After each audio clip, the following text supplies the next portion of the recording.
Welcome to Firefly Conversations. I am your host, Agnes, and welcome to a two-part series special with one of the most inspiring leaders in Toastmasters. He is a Toastmaster since 2017, and he has been an active member in District 75, the Philippines, District 104, KSA, and 116 in Qatar. A lifelong advocate of communication and leadership, he aims to empower others to make positive impact. He is a multi-awarded Distinguished Toastmaster, recognized as Area Director, Division Director, and Toastmaster of the Year in District 75, and a Table Topics and Evaluation Champion in District 104. It is my honor and my pleasure to welcome my dear mentor, Distinguished Toastmaster Ian Cortez. Thank you. Thank you so much for having me, Agnes. It's my pleasure, really. Yay, thank you so much, Ian. This is very memorable since it's the first episode.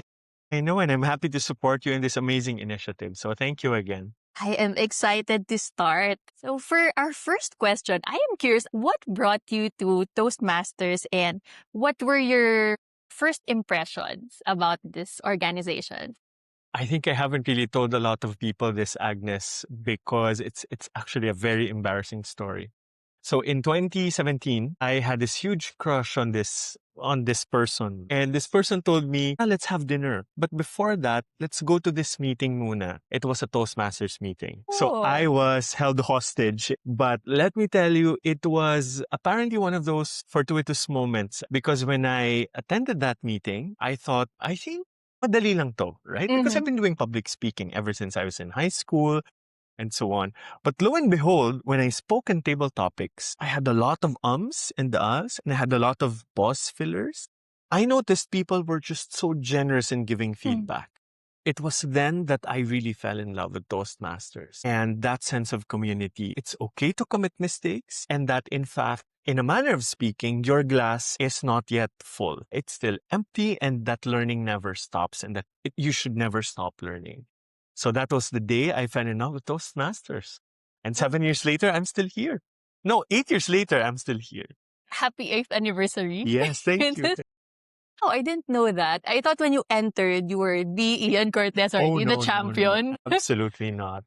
Interesting, because I remember when I started attending as a guest, you were the table topics master. I joined because I wanted to improve. You were someone like, ang galing ni Ian. Being the table you're too topics kind. master. No, you are. That's why you're the champion. So I didn't know that was the beginning. Thank you for sharing that. And since you started your journey with Toastmasters, what made you commit to taking this seriously? What made me commit really was the realization that I am a work in progress, that I could be even better every single day. Because let's face it, diba? We all have gifts. You know, for example, when I look at you, I look at a very confident individual. I look at somebody that has a very positive aura that radiates, no? In my case, I would like to think that I have a way with words. But then, in that very first meeting that I attended in Toastmasters, I realized that, in fact, there's still a lot of things I can improve to hone my craft in public speaking. So whether it's using time effectively, whether it's incorporating stories in a speech, or whether it's connecting with the audience, the learning should really never stop. And it aligned pretty well at work because there was one time when there was this opportunity for promotions, and it was where I was able to apply my public speaking skills very effectively because in interviews, I would like to think I did pretty well because that was the time I started getting the job promotions I wanted. I thought, okay, if I really commit to being a better version of myself, with that at the core, the results will just follow. That I wasn't really chasing promotions for the sake of promotions. When I was aiming for continuous self-development, everything just fell into place. So that was when I started really committing myself to continuous professional development, personal development, having that growth mindset, and being a part of Toastmasters. Well, that's very interesting. So initially, you just wanted to be a better communicator, and then you got promoted to leadership because you're able to communicate well. That's very inspiring. For my next question, what made you pursue the Distinguished Toastmaster title? And can you share with our fireflies what a distinguished Toastmaster is. Okay, well, hello, Fireflies or fellow Fireflies. A Distinguished Toastmaster is a special recognition in the Toastmasters international arena or environment, if you will. And if you are a Distinguished Toastmaster, that means you've accomplished a lot of goals or requirements. So, for example, you've coached a specific club, you've mentored a specific club, you've built clubs, for example, or even took on leadership positions in the Philippines in the district. Those are just examples. And in terms of the educational program, that means you have finished the pathways, as we call them. So that's kind of like the curriculum that we need to complete. And I became a Distinguished Toastmaster 4 years ago. For me, it was a natural step. So at that time, my goal was to compete in speech contests. I wanted to be a champion in table topics, in speech evaluations. And finally, when I already achieved that goal in Saudi Arabia, I said, okay, it's time to go back to the Philippines. And because I've already ticked off those boxes, I will now serve and pay it forward. So that was the time I became an area director. And that was one of the requirements for the Distinguished Toastmasters checklist. That was the time that I really thought, okay, I want to give back. And in giving back, I get a little bonus in the end. I become a Distinguished Toastmaster. And when I eventually achieved that, for me, it's not just a title that you affix towards the end of your name. Because, for example, as a Distinguished Toastmaster, my name would be Ian Cortez, DTM. And then later on, for you, Agnes, you're almost there. It will be Agnes Dizon-Cuaso, Distinguished Toastmaster. For me, having that is a responsibility, in fact, because I look at myself as somebody in this position to inspire other individuals, to tell them to keep going. Nobody's ever perfect, and that everyone should always just keep on growing. So that's how I look at the Distinguished Toastmaster Award and how I started in that journey. So all your goals, which was to compete and then becoming a leader, it eventually led you to having the Distinguished Toastmaster title. It wasn't your goal from the get-go. No, absolutely. In fact, if I really pushed for it in Saudi Arabia, apparently, I would have become a DTM much faster because during that time, pre-pandemic, there was a certain window where the requirements were a bit more lenient and a bit easier to complete. So I missed that window of opportunity. I think everything happens for a reason. So I didn't really rush the process. And that's one of the things I think we've been talking in several occasions, that even if sometimes we have goals, we want to rush towards them, we really need to savor the steps that lead us there. Because if we rush, we miss the flowers, we miss the journey, and we miss the lessons along the way. Right. To enjoy the journey. Absolutely. And that's also one of my goals here in Toastmaster, to be a Distinguished Toastmaster, because that just means that you have completed all the educational goals, communication, as well as leadership. What were your biggest challenges and your wins in your pursuit to becoming a DTM? Wow, how much time do we have, Agnes? Maybe this will take some time. I think the first challenge, without going into too many details or too much specifics, would be the time management part. Because just like you and me, we have our day jobs, we have our commitments at work. My previous roles really entailed a lot of traveling. I remember at some point I would be in Malaysia for a week and then be in Singapore the next week. And then I'd be expected to deliver trainings here and there in Toastmasters. And because I committed to these commitments, I would never cancel any of these speaking engagements or trainings because it's out of respect for the others, for the other people who've signed up for these trainings and so on. So time management was one challenge. The other challenge for me was, in fact, when I was area director, it's really dealing with a lot of personalities, different people with different, let's say, attitudes. Some would be more strong-willed, some would be more insistent on their own views, and maybe sometimes not too open to compromise or to discussing other ideas. So that was also a challenge. But I think moving on now to my successes, I remember as an area director, we had some challenges with a few clubs in our division in Toastmasters. And we were thinking of, okay, how do we grow the membership base? How do we keep people engaged? what I did, and I would always say this is not my personal success, it's a collective effort. My council in the area, the different presidents and the vice presidents, education, vice presidents, membership, what we did was to brainstorm on different initiatives. So we tried open houses, we tried sponsoring members, looking for alumni or former Toastmasters who would want to sponsor new members. We tried a lot of different initiatives. Sometimes it was trial and error, but what was important there was we were discussing collectively what to do, and we were processing, okay, is this working? Is this not working? What do we do to pivot from that?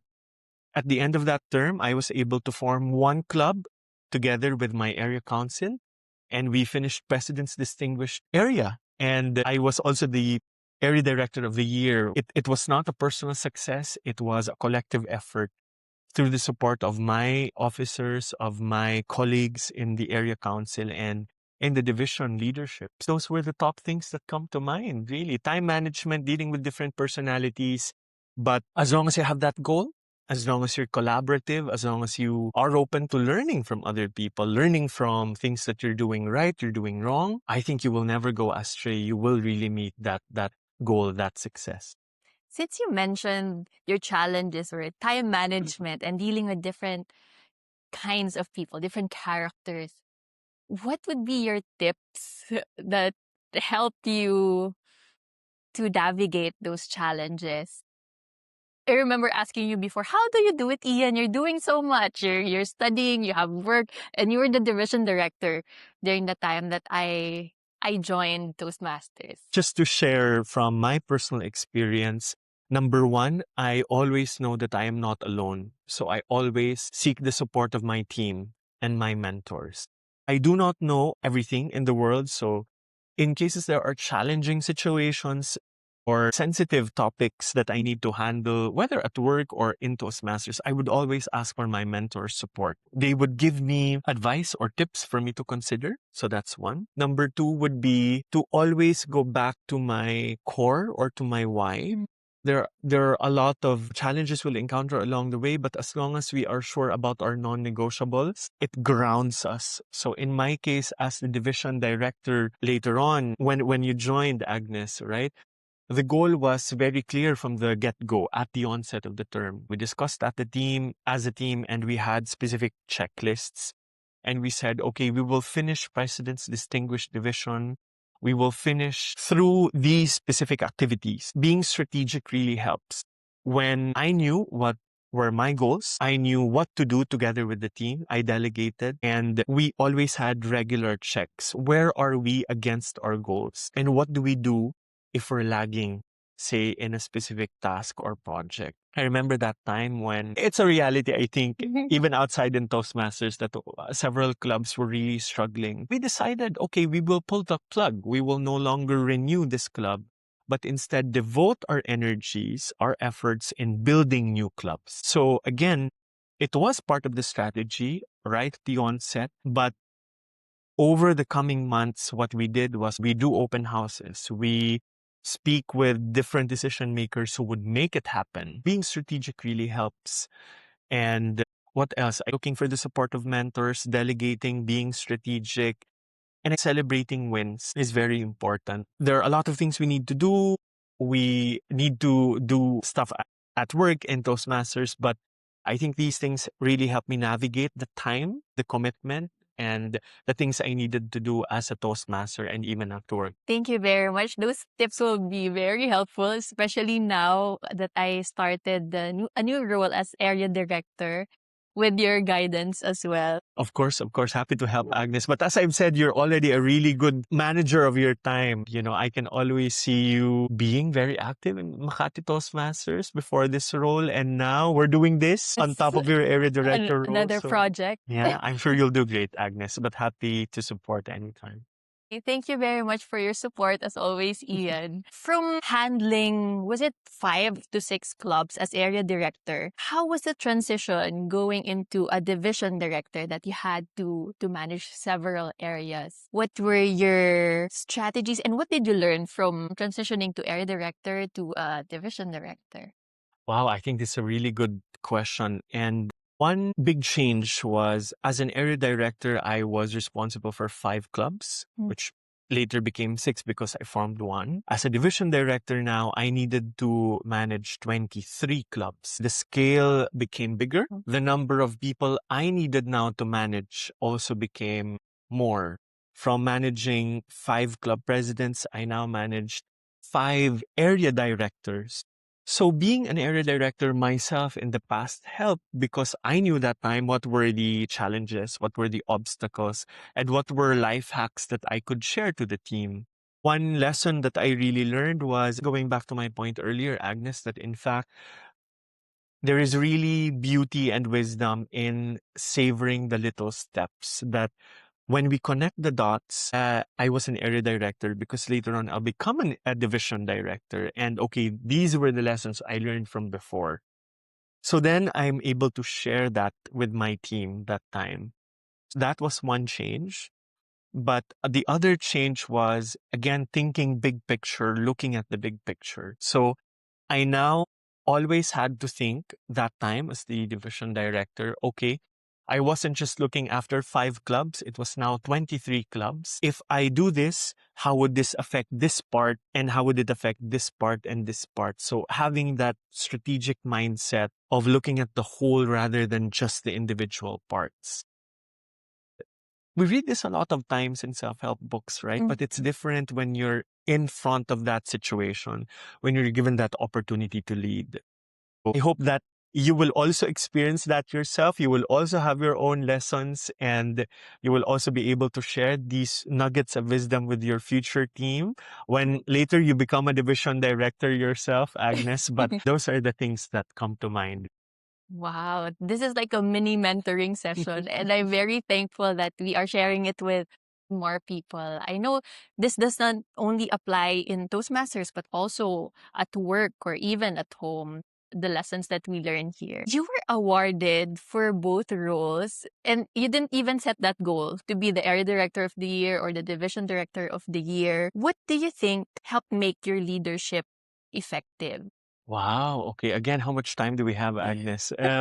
Okay. In no Until particular tomorrow. until tomorrow. Okay, noted. I think in no particular order, number one would be consistency. Always showing up even in the difficult or challenging times. Consistency is very important. And things are never easy all the time. There are times that we'll get sick or that maybe some people have arguments or don't see eye to eye. Always being there for the team to see you, for the team to ask you questions or support as and when needed. So consistency is very important, even if times are hard. Number two would be having the strategic mindset, the vision for the team and communicating that because, if you have a vision as a leader, right, and it's only you who knows it, then it's not really a vision. It's just yours. I think visions need to be shared. So in every role I have at the beginning, at the onset, I always share the vision to the team.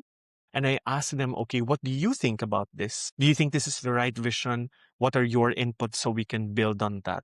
I think having a vision, sharing that vision, getting the buy-in of the team is very important and making them part of that because we are a team, right? So I think that's also very important. And what else? I think commitment, which is related to consistency. And my family or my closest friends would often ask, oh, maybe you're getting paid in Toastmasters or you must have commissions or kickbacks here and there. But just to set the record clear, Fireflies out there, and Agnes would also tell you this, this is purely our passion project. We don't earn from this. In fact, at times we're the ones shelling out resources, our time, our financial resources, and so on. Doing the thing you promised to do, even if circumstances change. I think that's also very important. So with those things in mind, I'm always very lucky that people see that or recognize my brand of leadership. I am just really grateful I get those bonuses, those awards as Area Director of the Year, Division Director of the Year, and even Toastmaster of the Year. And I always share that with the team because, as I always say, it takes a village. It's not just me, really. That includes you, of course. That's why a lot of people look up to you and want you to be their mentor or their coach. Mercy. So there's your, yes, that's your consistency, communication, communicating your vision, and commitment. Three Wow. C. I thought you did that on purpose. No, It's like it's table just that topics. That's just the beginning of Ian's story. In part two, we'll talk about one of my favorite mentorships, each contest, and the impact Ian has made on Toastmasters, including my own journey. So make sure to follow and subscribe. You don't want to miss the coming next episode.